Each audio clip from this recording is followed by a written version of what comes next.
ఓం ధ్రువంతే రాజా వరుణో ధ్రువంతేవో బృహస్పతి ధ్రువంత ఇంద్రశ్చాగ్నిశ్చ రాష్ట్రం ధారయతాం ధ్రువం. అయం ముహూర్తః శుభముహూర్తో అస్తు. ద్రాం దత్తాత్రేయాయ నమః.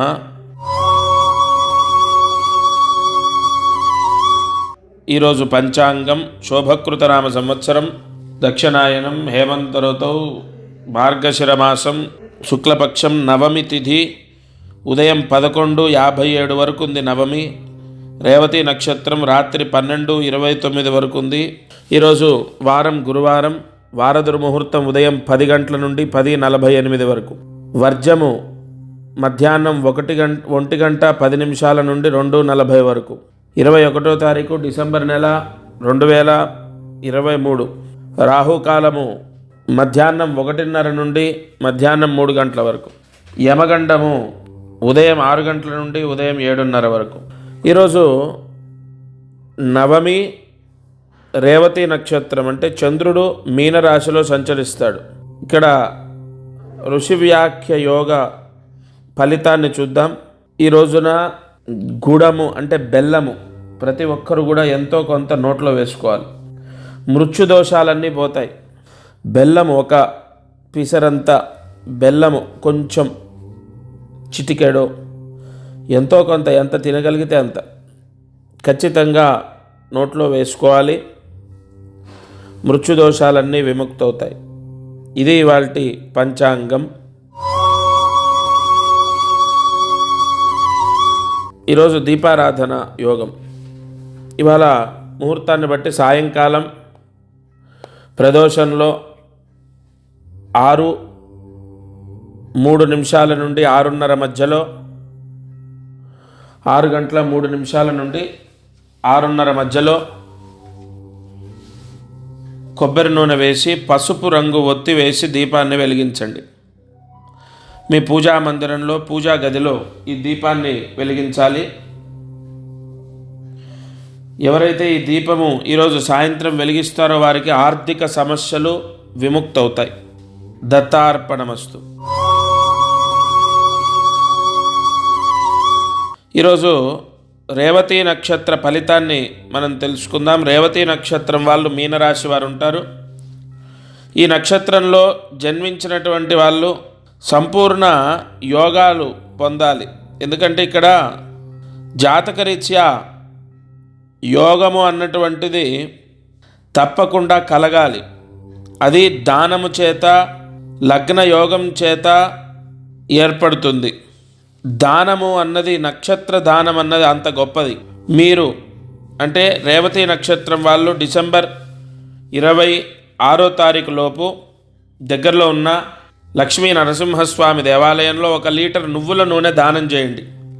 ఈ చిన్న దానము ఎంతటి ఫలితాన్ని ఇస్తుందంటే, ఆ లీటర్ నువ్వుల నూనె 26వ తారీఖు లోపు రేవతి నక్షత్రం వాళ్ళు లక్ష్మీ నరసింహస్వామి దేవాలయంలో దానం చేస్తే ఇప్పుడు ప్రస్తుతం ఉన్న ఏలినాటి శని దోషం పోతుంది.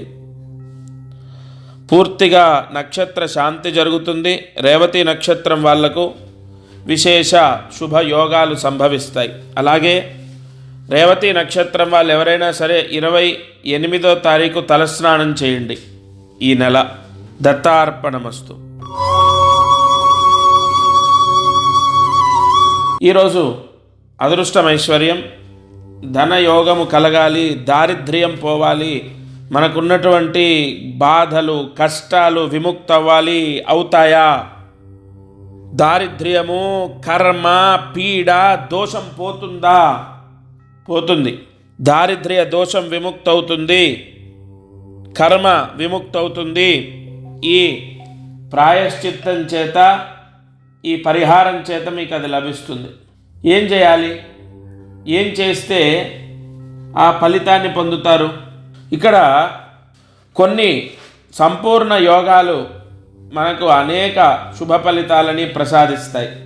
సంపూర్ణ లక్ష్మీ యోగము ఈ రోజున్న ముహూర్తంలో చిన్న పరిహారం చేత దారిద్ర్య దోషం తొలగిపోయి సంపూర్ణ అష్ట దారిద్ర్య నివారణం జరిగి యోగం ఏర్పడుతుంది.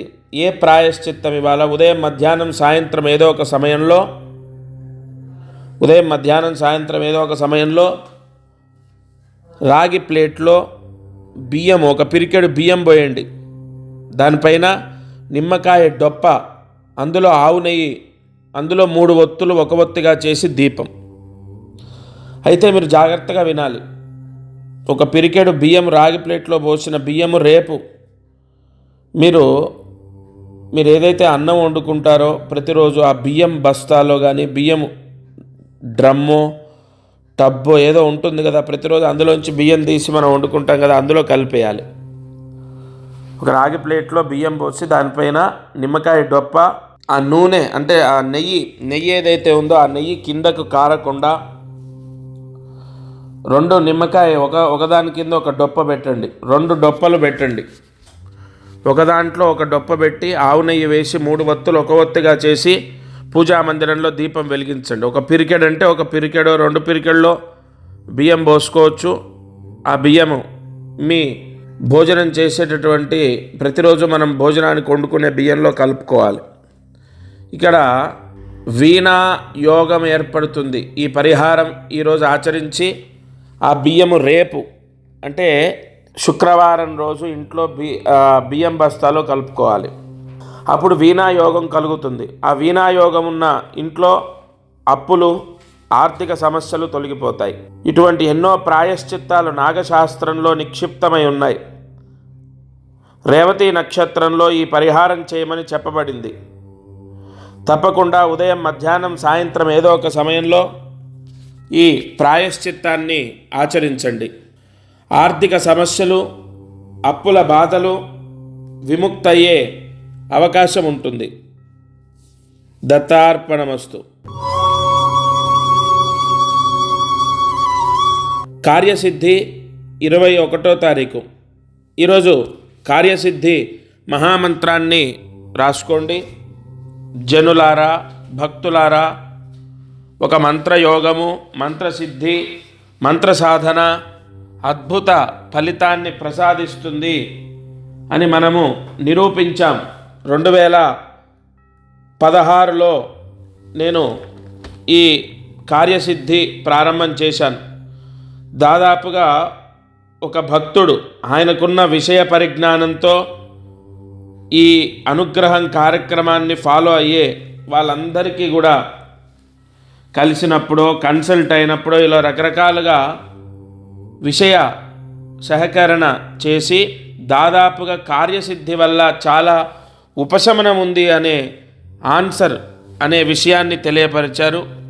కాబట్టి మంత్రాధీనంతు దైవతం అన్నది సత్యం. ఏ దిక్కు లేని వాళ్లకు భగవంతుడే దిక్కు. మంత్రంతో భగవంతుణ్ణి మనం వశపరుచుకోవచ్చు. మంత్రంతో మనకున్న కష్టాలను విముక్తి చేసుకోవచ్చు. అయితే కొన్ని జాతక దోషాలు మాత్రం మనల్ని పట్టి పీడిస్తూ ఉంటాయి. నేను ఎప్పుడూ చెప్పే విధంగా మళ్ళీ చెప్తున్నాను. మరీ చాలా ఇబ్బంది, ఈ దరిద్రము, ఈ కష్టము, ఈ బాధ మనల్ని విడిచిపెట్టట్లేదు అన్న సమస్య ఉంటే తప్పకుండా వెంటనే ఫస్ట్ మీరు అపాయింట్మెంట్ తీసుకొని నాతో మాట్లాడండి. లేదా ప్రతిరోజు ఈ మంత్రాన్ని చదువుకోండి. ఈరోజు మంత్రం జాగ్రత్తగా రాసుకోండి. ఓం సర్వ అరిష్ట నివారణ గణపతయే నమః. ఓం సర్వ అరిష్ట నివారణ గణపతయే నమః. ఓం సర్వ అరిష్ట నివారణ గణపతయే నమః. ఈ మంత్రాన్ని 9 సార్లు రాసి 108 మార్లు జపించాలి. తప్పకుండా ఎవరైతే ఈ అనుగ్రహం కార్యక్రమం చూస్తున్నారో వారికి ఏ కష్టమున్నా ఈ మంత్రం చదువుకోండి వాళ్ళ. ఎందుకంటే సర్వారిష్టము అంటే ఏ బాధ, ఏ సమస్య, ఏ దోషమైనా ఈ మంత్రం చదివితే పోతుంది అన్నది మంత్రార్థం. ఇది వాటి మారుతి అనుగ్రహం. సర్వే జనా సుఖినో భవంతు. దత్తార్పణమస్తు. అందరికీ నమస్కారం. ప్రతిరోజు ఈ కార్యక్రమాన్ని వీక్షిస్తున్న వాళ్లకు గమనిక, మనం చేసే పరిహారాలన్నీ సామూహికంగా అందరికీ చెప్పబడినటువంటివి. ఇక్కడ ఒక విషయాన్ని మీరు గ్రహించాలి. మానవ జన్మ, నేను కానీ మీరు కానీ ఎవరు జన్మనెత్తినా ఒక కర్మదోషంతోనే పుడతాం. ఆ కర్మదోషము విముక్తయ్యి మనకు అనేక కష్టాలు పోవాలంటే జాతకమే దానికి బలమైన ఆధారం. కావున ఎవరైతే ఈ ఛానల్ చూస్తున్నారో వాళ్ళకు విపరీతంగా, అంటే ఈ ఛానల్ చూడండి, దీంట్లో చెప్పిన పరిహారాలు చేయండి, ఓకే, అయినా కూడా మీ కష్టాలు తొలగలేదు, లేదా విపరీతంగా కష్టాలున్నాయి, ఇంట్లో సమస్యలు ఉన్నాయి, అమ్మాయి విషయంలో అబ్బాయి విషయం, ఇలా అనేక విషయాల్లో సమస్యలు ఉన్నాయి అన్నప్పుడు తప్పకుండా మీ జాతకాన్ని పరిశీలింప చేయించండి. ఈ భూమండలం పైన జన్మించిన ప్రతి ఒక్కరూ వారి జాతకాన్ని చూయిస్తారు చాలా వరకు, అంటే ఇక నమ్మకాలు లేని వాళ్ళు తప్ప. జాతకం చూస్తే అనేక విషయాలు మనకు తెలుస్తాయి. మీరు కింద కనపడుతున్న నెంబర్కి కాల్ చేసి మీ జాతక వివరాలు ఇవ్వండి. తప్పకుండా నేరుగా నేనే స్వయంగా మీతో మాట్లాడతాను. జై గురు దత్తాత్రేయ.